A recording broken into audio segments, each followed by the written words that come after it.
Why and repeat? got the You said vote so. and cheated the Shri Tamil Nadu Jawhar people. Sircar. Thank you.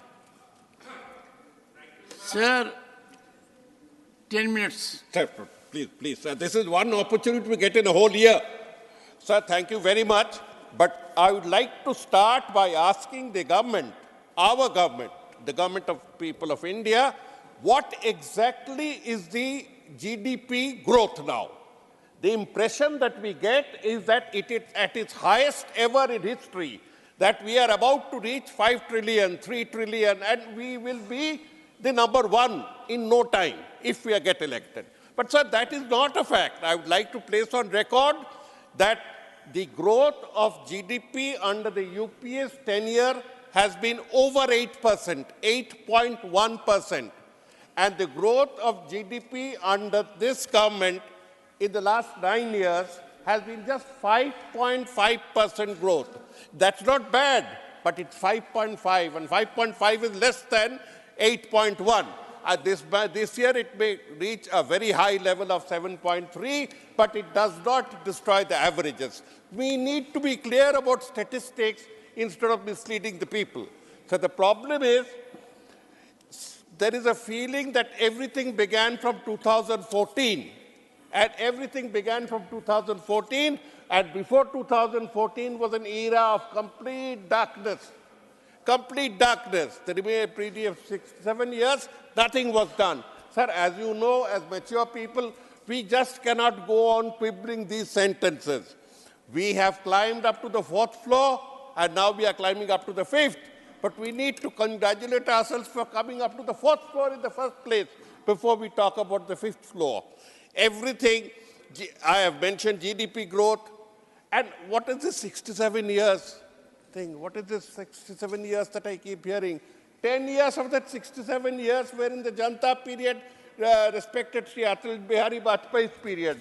So that is 20 years to the NDA government in some form or the other. So we have to get out of this before Modi and after Modi syndrome. Sir, I mentioned fiscal deficit. I mentioned GDP, and I'll touch upon fiscal deficit. This is an extremely worrisome trend. It's not in just 5.8%, as we mentioned. Government has improved it from 5.9 to 5.8. Admittedly, it is in terms of absolute money that stays on my taxi meter. I have to pay for it with borrowings. This is a government that lives on debt. It is like saying that somebody is wearing the neighbor's Banarasi sari, or somebody is wearing the neighbor's suit and claiming that, "Dekho main kitna sundar hu." This is not on, because that is not yours, it is somebody else's. You have borrowed it. In 2019, it was heartening to see that the government made a pledge that we will keep fiscal deficit within 3% of GDP. That's a very heartening step, because 3% is difficult to keep, but this government made this pledge. Earlier governments have also made pledges, but that pledge has gone for a 6, a complete 6. Last year, it was 6.4, double of 3%. This is accumulated debt, my family debt that I have to carry. Right now, the total debt burden of India stands at 164 lakh crores. Domestic debt, I'm not even including foreign debt. 164 lakh crores, which means that har Hindustani ko 1,17,000 ruपया कर्ज वापस देना है. This government has put this burden on the people of India. You can reach a GDP of 55 trillion. We should reach a GDP of 5 trillion, but not at the cost of such heavy borrowing. Sir, you know what is the quantum of borrowing? The quantum of borrowing is exactly the size of the budget 10 years ago. 10 years ago, the size of the budget was this. Problem, sir, is that on taxation, because we are one of the lowest taxed countries, I'm not suggesting that go on increasing tax on the common citizen. The common citizen is already burdened not only with taxation, but with GST. I'm talking of the exemptions given specifically to the corporate classes. My calculation, I submit to the two honorable MOSs here. I wish the FM was there. But two honorable MOSs here, my submission is that 4 lakh crores has been the notional loss. The word notional loss, incidentally, was coined by one of your favorite bureaucrats. Notional loss on account of that exemption. Sir, the Honorable MOS, the Honorable Minister has replied again and again in writing to my questions that 14.5 lakh crores, sir, 14.5 lakh crores, an unimaginable amount, the budget of 5 to 7 states, 14.5 lakh crores has been destroyed, has been written off, and may come back in pinches, in inches, what we lose by miles. 14.5 lakh crores in the first 9 years. We are about to close the 10th. It will be at least 16 lakh crores. This 16 lakh crores is common money. One can say that there is always a loss when you lend money. Of course there is a loss. Businesses means there may be a loss. And the international standard here, what is called the percentage of gross non-performing asset, GNPA, the international standard is 1%. 1%. And there are country after country that do less than 1%. Some countries go up to 1.5%, 1.8%. Maaf kar do, 1.7, man lo. What is our GNPA? What is our NPA? It went up to 11.5%. What I'm trying to hint is that the huge amount of excess GNP is not what the babus and the bankers are telling the Honorable Minister, that we need that to clean up our accounts. यार पहले तो बताओ किसने dirty के accounts, किसके जेब में पैसा गया, किसने लूटा, पहले तो ये सवाल का जवाब दो बिफोर यू से मुझे घर साफ करने दो, मुझे घर साफ करने दो. ये इस पर जो लुटेरा थे, जो लुटेरा है, they are mostly abroad. One Modi, Nirav Modi, I don't mean Bakki Modi, I mean Nirav Modi. But Nirav Modi is a good example of how you can loot the banks and go abroad. Choksi, Jatin Shah, I don't know how they're all from same place, but together the total loss on account of fraud admitted by the ministry is running at 1.17 lakh crores. 1.17 lakh crores. My state's dues are 1.15 lakh crores. And 1.17 lakh crores has been looted by them. Income tax results show that we common citizens have paid 76% higher in the last 4 years. 76% higher.